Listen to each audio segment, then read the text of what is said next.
Ako si Carlo. Gumagamit ako ng bato. At adik ako. Adik sa'yo. Alam mo, palagi kong ginugoogle Maps yung bahay niyo.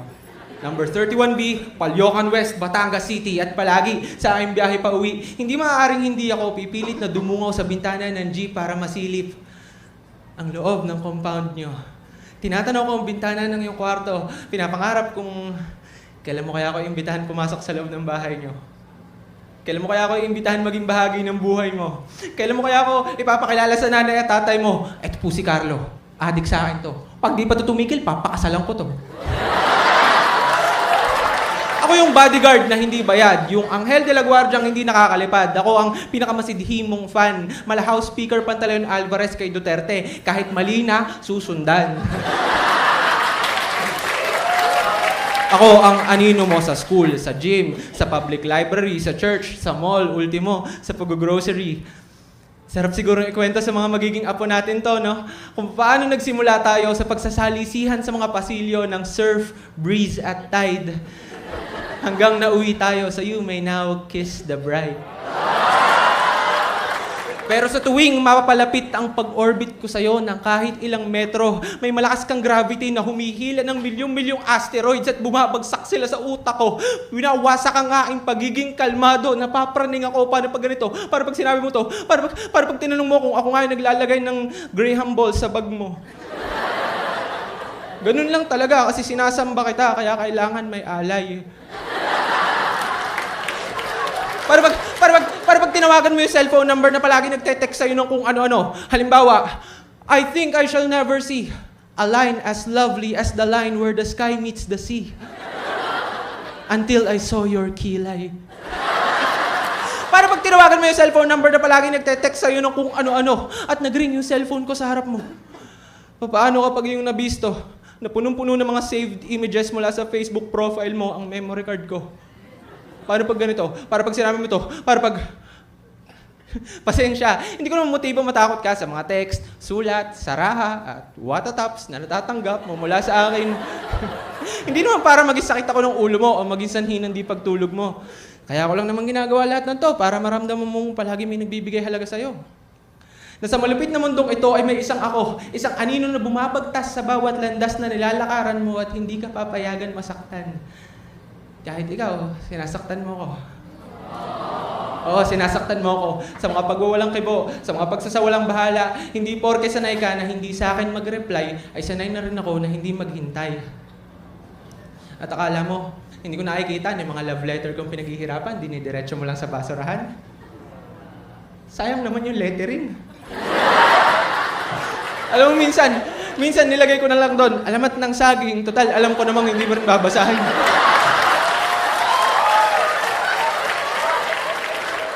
At akala mo, hindi ko natanaw, yung pinag-ipunan kong isang Tupperware ng Graham balls, ibinigay mo lang sa badyaw. 8 peso per peraso. Sana stick-on na lang yung binigay ko sa'yo. Tinatawanan ko na nga lang madalas, pero oo, nasasaktan ako. February 4, Sabado, sinundan kita sa loob ng Cinema 2, Guardians of the Galaxy. Napaibig na rin akong bumili para, alam mo yon, masabi ko naman sa akin sarili na kahit minsan nakasama na kitang manood ng sine.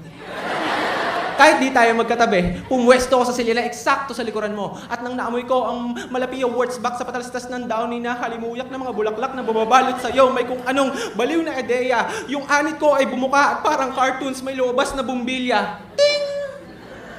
Bakit ba hindi ko na lang sabihin sa'yo? Simulan na natin ang forever na to. Magkaalaman na. Alam ko hindi ganito yung tipo mo sa lalaki na pagmumukha, pero pag siningkit mo ang iyong mga mata at pumihit ka ng konti pakaliwa, hindi ba?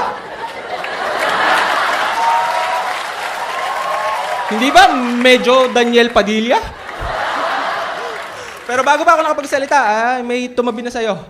Ang bawat hakbang niya ay sigurado para bang napag-usapan niyo na talaga na dito magtatagpo. Pamilyar sa akin ang lalaking to. Parang kasama siya sa top 20 names ng mga lalaking itutumba ko. Ito yung mga fuckboy na palaging pinupusuan yung DP mo.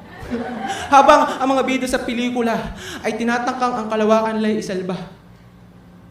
Ay tinatangka kong magkaroon ng tapang habang ang aking kalawakan ay sinasakop ng iba.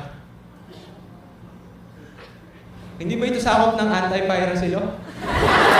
Kapag ninakaw sa sinehan yung babaeng mahal mo?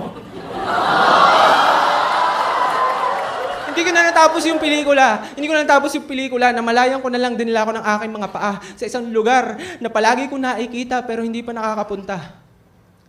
Number 31B, Palyocan West, Batangas City. Nag-over the back ako sa compound nyo at ang lakas ng loob ko. Kung meron man sa aking sisita ay matigas yung alibay ko. Pokemon Go.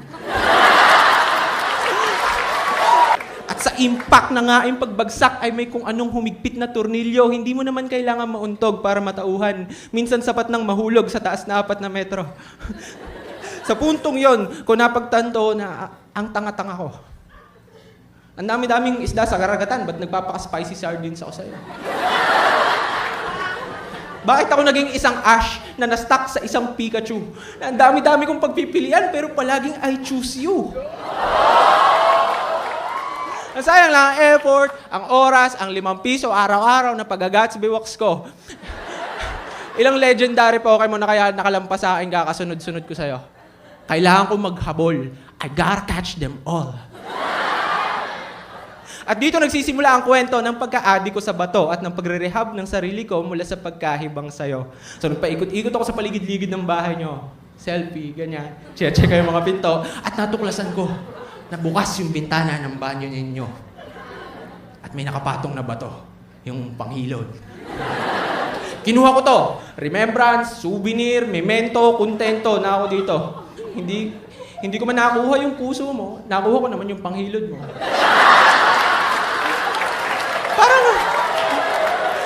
Parang same thing lang din naman kasi parehas lang silang bato.